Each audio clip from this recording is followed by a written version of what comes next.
नमस्कार दोस्तों, बात करेंगे अपन अब काय चिकित्सा की बात करेंगे। काय चिकित्सा जनरली 4th ईयर का टॉपिक है, BMS 4th ईयर का। जी हाँ, तो अगर इसके अंदर अपन बात करें तो इसको अगर अपन मॉडर्न से देखें सबसे पहले, तो मॉडर्न में अपन इसको समझेंगे जनरल मेडिसिन से। ठीक है, जनरल मेडिसिन का जो अपनी बुक चलती है मॉडर्न में, तो उससे अपन इसको देखते हैं। जी हाँ, आयुर्वेद में काय चिकित्सा बोलते हैं इसको। दो टर्मों से मिलकर बना हुआ एक काय है और एक चिकित्सा है। ठीक है, चिकित्सा के बारे में आपने पहले भी बहुत कुछ पढ़ चुके हैं अपन। चरक सूत्र स्थान में चिकित्सा के बारे में अच्छा खासा देखने को मिलता है। काफ़ी जगह अपन ने पूरा चरक चिकित्सा स्थान भी अपन ने पढ़ा है, तो चिकित्सा अपन जानते हैं। काय का मतलब भी अपन ने देखा है। यहाँ पे अपन काय का अर्थ शरीर से लेंगे और भी अपन इसकी निरुक्ति वगैरह देखेंगे तो अपन देख लेंगे इसके अंदर किस प्रकार से क्या है। जी हाँ, तो अगर इसको अपन कंपेयर करें थोड़ा, तो अगर आपने पढ़ा है क्या रोग निदान, तो उसमें आपने देखा है कि डिजीज़ के बारे में देखने को मिलता है अपने को। इसमें भी अपन जनरली डिजीजेस के बारे में, उनके ट्रीटमेंट्स के बारे में अपन देखेंगे। अपन कहें पैथोलॉजी, ठीक है, तो काफ़ी हद तक इससे सिमिलर रहता है। तो अपन इसको शुरू करेंगे। तो सबसे पहले अपन देखते हैं काय चिकित्सा। अपन देखते हैं अगर अपन बात करें सिलेबस पॉइंट ऑफ व्यू की, तो इसमें जो पहला पॉइंट है अपना काय चिकित्सा का सिलेबस है ना, उसमें जो पहला पॉइंट है वही अपन ने लिया है। अपन फर्स्ट पॉइंट सेकंड पॉइंट ऐसे करेंगे। तो सबसे पहले बात करें डेरिवेशन वगैरह देखेंगे अपन काय का चिकित्सा का। ठीक है, इसके बाद इनकी डेफिनेशंस वगैरह देखेंगे, सिनोनिम्स वगैरह क्या है। ठीक है, उसके बाद अपन काय चिकित्सा की डेफिनेशन देखेंगे। ठीक है, बेसिस की डेफिनेशन देखेंगे। तो धीरे धीरे अपन सारा ही पढ़ेंगे। जी हाँ, अगर अपन नॉर्मली अपन देखें कि काय शब्द कैसे बना है, तो इसमें अपन देख रहे हैं कि कई शब्द धातु में अच प्रत्यय लगने से तथा ए का आय में क्या हुआ है, आदेश हुआ है, और उससे क्या शब्द बना है, काय। काय शब्द बना है। जी हाँ, तो अगर इसको इन शॉर्ट अपन देखना चाहें तो कई शब्द प्लस अच ये प्रत्यय है। ठीक है, और ए का आय में क्या हुआ है, आदेश हुआ है। जी हाँ, तो इससे शब्द बन गया है, वो क्या है, वो काय शब्द बना है। जी हाँ, तो इसके बाद अपन आगे निरुक्ति की बात करते हैं। निरुक्ति में अगर अपन देखें तो अपने जो बुक्स हैं उनमें दो प्रकार की निरुक्ति बताई गई है। अपन नो डाउट दोनों ही प्रकार की निरुक्ति देखेंगे। जी हाँ, तो सबसे पहले पहली वाली देख लेते हैं। कायति शब्दायते इति काय, कि जो शब्द उत्पन्न करता है, ठीक है, उसे क्या कहते हैं, उसे काय कहते हैं। जी हाँ, तो शब्द की उत्पत्ति किससे मानते हैं अपन, मन से मानते हैं कि साहब शब्द की उत्पत्ति किससे होती है, मन से होती है। तो आचार्य ने कहा कि साहब काय जो होती है वो क्या होता है, उसका अर्थ होता है मन। जी हाँ, तो इनको भी मान लिया अपन ने कि काय का अर्थ मन होता है। लेकिन इसको अपन अगर चिकित्सा की दृष्टि देखें, सिर्फ काय शब्द देख रहे हैं तब तो कोई दिक्कत नहीं है, चलो मान लेते हैं। लेकिन काय चिकित्सा की दृष्टि से देखें तो अपने को केवल मन से काम नहीं चलेगा, अपने को तो शरीर है ना, चिकित्सा कर रहे हैं तो शरीर से चलेगा। तो एक निरुक्ति और बताई गई थी कि साहब चियते अन्नादि भी इति काय। तो इसमें कहा कि साहब जिसका पोषण होता हो, चयन अर्थात होता है पोषण। ठीक है, जिसका पोषण होता हो, पोषण किससे होता हो, अन्न आदि भी, मतलब अन्न आदि से जिसका पोषण होता है उसे क्या कहते हैं, उसे काय कहते हैं। जी हाँ, तो इसमें काय का अर्थ क्या निकलता है साहब, अन्न से पोषण किसका होता है, अन्न से पोषण होता है शरीर का। तो काय का मतलब हो गया शरीर। और अपन देखते भी हैं कि काया, देह, ये सब टर्म किसके लिए यूज में लिए जाते हैं, शरीर के लिए यूज में लिए जाते हैं। तो बात जहाँ तक अपन करें निरुक्ति तक की बात करें कि साहब काय की निरुक्ति बताएं, तो ये भी सही है। ठीक है, लेकिन इसकी अपन आगे नहीं जाएंगे इस निरुक्ति के साथ, है ना। तो अपन आगे जाएंगे इस निरुक्ति के साथ, अपन आगे जाएंगे, क्योंकि इसका अर्थ मन और शरीर वैसे दोनों से लिया गया है। तो यहाँ से मन से लिया गया और यहाँ पे शरीर से लिया गया है। तो शरीर वाली को थोड़ी अपन आगे बढ़ाएंगे। जी हाँ, तो काय का अर्थ होता है शरीर। ठीक है, ये अपन ने देखा है कि साहब काय का अर्थ होता है शरीर, और शरीर काय का अर्थ होता है क्यों, क्योंकि अन्न आदि से क्या होता है, पोषण होता है ना शरीर का। जी हाँ, अब साहब शरीर में और क्या होता है साहब, चय और अपचय क्या होती हैं, अभिक्रियाएं होती हैं, रिएक्शंस होती हैं। अपन कहें इसमें कौन सी रिएक्शंस होती हैं बॉडी में, मेटाबॉलिक रिएक्शन होती हैं। ठीक है, मेटाबॉलिक रिएक्शंस बॉडी में हो रही हैं। अच्छा, मेटाबॉलिक रिएक्शन किसके ऊपर डिपेंड करती हैं, जठराग्नि के ऊपर डिपेंड करती हैं। जी बिल्कुल करती हैं। तो शरीर जो है, शरीर का बल, आरोग्य, आयु और प्राण, क्या चीज है, बल, आरोग्य, आयु और प्राण किस पर डिपेंड करते हैं, जठराग्नि पे। इनडायरेक्टली अपन कहें शरीर किस पे डिपेंड कर रहा है साहब, जठराग्नि पे डिपेंड कर रहा है। अगर आपकी जठराग्नि क्या है, प्रबल है तो आपका शरीर क्या रहेगा, स्ट्रोंग रहेगा। क्यों? क्योंकि जो आपने आहार लिया है, जो आपके अन्न ग्रहण किया है, उसका क्या प्रॉपरली क्या हो रहा है, चय हो रहा है। चय की जो एक्टिविटीज़ हो रही हैं, रिएक्शंस हो रही हैं, वो प्रॉपर हो रही हैं, और आपके शरीर का जो पोषण हो रहा है वो क्या हो रहा है, प्रॉपरली हो रहा है। तो कहने का मतलब शरीर किस पे निर्भर कर रहा है, जठराग्नि पे निर्भर कर रहा है। और शरीर पे अपन ने पहले देखा था निरुक्ति में, शरीर को क्या कहते हैं, काय कहते हैं। तो अपन ने काय का अर्थ और क्या ले लिया साहब, जठराग्नि भी ले लिया। जी बिल्कुल, यहाँ तक की बात अपन समझ पा रहे हैं। जी हाँ, तो अब अपन बात करेंगे इस कहीं ना कहीं जठराग्नि की बात करने की भी अपने को क्या रह गई, आवश्यकता रह गई। जी हाँ, आगे चलते अपन देखते हैं कि साहब काय से अंतर अग्नि चिकित्सा, काय चिकित्सा। ये इसमें कहा है कि साहब अग्नि की चिकित्सा जो है, अग्नि की चिकित्सा को क्या कहा गया है साहब, काय चिकित्सा कहा गया है। क्योंकि काय अपन ने क्या बोला साहब, काय का मतलब क्या बताया अपन ने, कहा कि साहब काय का मतलब हो गया शरीर। और अपन ने क्या कहा, शरीर किस पे डिपेंड कर रहा है साहब, शरीर डिपेंड कर रहा है जठराग्नि पे।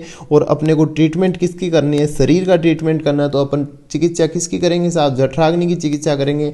तो ऑटोमेटिकली चिकित्सा किसकी हो जाएगी, शरीर की हो जाएगी। इसीलिए अपन ने क्या कहा है कि साहब अग्नि की चिकित्सा को क्या कहा गया है, काय चिकित्सा कहा गया है। जी हाँ, इस बात से अग्नि की चिकित्सा को क्या देखने को मिल रहा है, इस बात से अपने को अग्नि का महत्व देखने को मिल रहा है कि अग्नि का चिकित्सा की दृष्टि से महत्व का पता चलता है। जी हाँ बिल्कुल, चिकित्सा में अगर बात करें तो जठराग्नि का क्या है, अत्यंत महत्व है। जी हाँ बिल्कुल, आगे अपन चलते हैं। ये चरक सूत्री स्थान में बताया गया है। आगे अपन बात करें जठराग्नि, अपन ने पहले भी पढ़े हैं। अष्टांग हृदय में अपन ने पढ़ा है कि साहब 13 प्रकार की अग्नियां होती हैं साहब। एक तो होती है जठराग्नि, 7 होती हैं धात्वाग्नि, और 5 होती हैं भूताग्नि। जी हाँ, तो बात करें सबसे पहले जठराग्नि की बात करें, ये प्रधान होती है, सबसे ज़्यादा मेन अग्नि यही जठराग्नि होती है। क्यों? क्योंकि इससे क्या होता है, दूसरी जो अग्नियाँ होती हैं उनको बल मिलता है। कहाँ से? जठराग्नि से ही बल मिलता है। इससे जठराग्नि को क्या कहा गया है, प्रधान कहा गया है। और इसके अलावा धात्वाग्नि और भूताग्नि भी होती हैं। जी हाँ, तो टोटल अग्नियाँ हो गई 13 प्रकार की। ये बात हो गई अग्नियों के प्रकार की बात हुई है, ठीक है। इसके बाद अपन बात करते हैं आगे, सिनोनिम्स की बात करेंगे। काय के जो सिनोनिम्स है उनकी बात अपन करेंगे, पर्याय की बात अपन करते हैं। जी हाँ, तो जो शरीर के जैसे कि गात्र हो गया वो तो होंगे ही होंगे, शरीर हो गया, खुद हो गया, बिल्कुल ये तो होंगे ही होंगे। जी हाँ, काय हो गया और देह हो गया। शरीर के पर्याय तो हैं ही 4 हो गया, क्लेवर, वपु, सैनन, वर्ष्म, ठीक है, विग्रह, मूर्ति, तनु और बड़ा अनु, है ना, तनु। जी हाँ, तो ये जो हो गए क्या, शरीर इसके काय के पर्याय हो गए। जी हाँ, तो इसमें से जितने भी याद रहते हैं वो अपन कर सकते हैं। तो ये काय की बात होगी। ये बेसिक इंट्रोडक्शन है, मैं आपको बता दूं, बेसिक इंट्रोडक्शन है। यहाँ पे अगर अपन बात करें क्वेश्चन की, तो डायरेक्ट क्वेश्चन यहाँ से इतना आता नहीं है ना। तो ये तो इंट्रोडक्शन है, शुरुआत अपने को करनी पड़ेगी चैप्टर की। इसके बाद आगे चलेंगे, वहाँ से क्वेश्चन जो आने की ज़्यादा संभावना। काय के भेदों की बात अपन करते हैं, काय के भेद। जी हाँ, काय के भेद की बात करें तो इसमें सबसे पहले 3 प्रकार से रहते हैं कि सात्विक काय, राजस और तामस। अपन ने पढ़ी थी ना, प्रकृतियाँ पढ़ी थी पहले कि ब्रह्म काय, आर्ष काय, महेंद्र काय, है ना। तो ये काय के भेद होते हैं, है ना। याम्य काय, वारुण काय, कुबेर काय, गांधर्व काय। तो ये सात्विक होती हैं 7, राजस होती हैं 6 होती हैं, और तामस 3 होती हैं, ठीक है। तो ये हो गई, ये आसुर काय, राक्षस काय, पेशाच काय, सार्प काय, प्रेत काय। तो इसमें कहीं ना कहीं आपको बुक में अगर आप देखते हो तो उसमें आपको इनकी थोड़ी थोड़ी डिस्क्रिप्शन भी मिलेंगे कि आसुर काय जो प्रकृति होती है उसके किस प्रकार की उनकी प्रकृति रहती है, क्या गुण होते हैं उनके, वो देखने को ही मिलते हैं। यहाँ पे नहीं बताए गए हैं, तो ये इतना सफिशिएंट है। अगर आप इतने भी नाम याद कर लेते हो तो खूब है। हालांकि जैसे अपन ने एनाटॉमी फर्स्ट ईयर में अपन ने पढ़े थे सब, उसमें क्वेश्चन भी आते थे। तो ये थोड़ा थोड़ा अपने को भेदों के नाम भी पता होना चाहिए। जी हाँ, इसके बाद अपन आगे चिकित्सा की बात करेंगे। तो चिकित्सा में सबसे पहले अपन व्युत्पत्ति की बात करेंगे, उसके बाद अपन निरुक्ति की बात करेंगे। तो व्युत्पत्ति में अपन ने देखा था पीछे, काय की भी अपन ने देखी थी। तो यहाँ पे अपन देखेंगे कि कित रोग अपनयने धातु, और इसके अंदर प्रत्यय अपन ने लगाया सन, और इसमें क्या किया, ए का योग किया, इससे बना है चिकित्सा। तो अगर इसमें अपन देखना चाहें तो धातु है कित रोग अपनयने प्लस सन प्रत्यय है और साथ में ए, तो इससे शब्द बना है चिकित्सा। जो कित धातु होती है वो बेसिकली यूज की जाती है नष्ट करना, इसका मतलब होता है नष्ट करना, ठीक है। जी हाँ, तो अब निरुक्ति अपन देखते हैं। केति तुम इच्छति इति चिकित्सति, चिकित्सति इति चिकित्सा। ठीक है, कि रोग को नष्ट करने की क्रिया को चिकित्सा कहते हैं। ठीक है, अब अपन आगे चलते हैं, परिभाषा की बात अपन करते हैं कि चिकित्सा की परिभाषा। तो ये जो श्लोक है काफ़ी इंपॉर्टेंट है ये एग्जाम पॉइंट ऑफ व्यू से, तो आप याद कर सकते हैं इसको। या भी क्रिया अभिर्जयन्ते शरीरे धातु समा। या भी क्रिया मतलब जो क्रिया क्या करती है, शरीर की जो धातु होती है उनको साम्यावस्था में लाती है। सा चिकित्सा विकारणम कर्म तद भीषजाम स्मृतम। जी हाँ, तो अपन कहते हैं कि जिस क्रिया से क्या हो रहा है, शरीर की धातुओं को साम्यावस्था में लाया जाता है और रोगों को, विकारों को क्या किया जाता है, दूर किया जाता है, उसको अपन क्या कहते हैं, चिकित्सा कहते हैं। ठीक है, तद भीषजाम कर्म तद भीषजाम स्मृतम। और ये जो चिकित्सा होती है ये किसका कर्म होता है, भीषजाम। ये जो शब्द है मैं आपको बता देता हूँ, बहुत सारे लोग नहीं जानते होंगे, ये ऐसे लिखा जाता है तद प्लस भीषजाम। तो इसमें ऐसे लगता है कि भय आधा है, लेकिन इसमें बेसिकली क्या है, दय आधा है, भय पूरा है। तो भीषज भीषक से लिया गया है। तो जो वैद्य है, चिकित्सक है, उसकी बात यहाँ पे की जा रही है कि साहब जो अपने शरीर की धातु को साम्यावस्था में लाए और विकारों को दूर करे, ये चिकित्सा। और ये कर्म किसका होता है, चिकित्सक का कर्म होता है चिकित्सा करना। तो ये होगी इसकी परिभाषा, बहुत इंपॉर्टेंट है, चरक सूत्र स्थान में भी इसका जिक्र किया गया है। जी हाँ, इसके बाद अपन बात करेंगे चिकित्सा के पर्यायों की बात करेंगे। ठीक है, सिनोनिम्स की बात करेंगे। अपन ने पहले बात की थी सिनोनिम्स की बात की थी, काय के सिनोनिम्स की बात की थी, अब अपन ने चिकित्सा के सिनोनिम्स की बात कर रहे हैं कि आप जो अपने जितने भी अपन ने पढ़े थे, अपन बात करें अगर चिकित्सा स्थान, चरक चिकित्सा स्थान की बात करें तो सबसे पहले एक श्लोक आता है अपना, उसमें अपने को व्याधि के जो औषधि के जो है पर्यायों की बात की गई है। तो वो तो होते ही होते हैं, चिकित्सा में उसके भी आते हैं।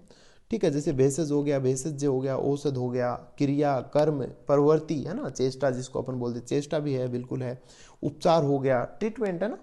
तो चिकित्सा में सारे पर्याय आ जाते हैं। उपक्रम हो गया, प्रशमन हो गया, व्याधिहर हो गया, एक दो इसके अलावा और भी हैं, पथ्य, साधन, निग्रह है, तो ये सब उसमें भी थे। हेतु भी था, एक हेतु भी होता है पर्याय, तो वो तो थे ही थे, उसमें 9 बताए गए थे, और इसके अलावा ये और भी हैं कुछ। जी हाँ, तो यहीं तक की बात अपन करेंगे फिलहाल। तो काय की अपन ने बात कर ली है, उसके बेसिक अपन ने बात देखी है, चिकित्सा की अपन ने बात की है, और थोड़ी सी अपन ने काय चिकित्सा की डेफिनेशन भी देखी थी। अपन ने कहा था कि साहब जाठराग्नि की जो चिकित्सा होती है उसको अपन क्या कहते हैं, या फिर अग्नि की चिकित्सा को अपन क्या कहते हैं, काय चिकित्सा कहते हैं। तो अपन ने थोड़ा सा वो भी देखा था, और देखेंगे, फिर से भी आएगी।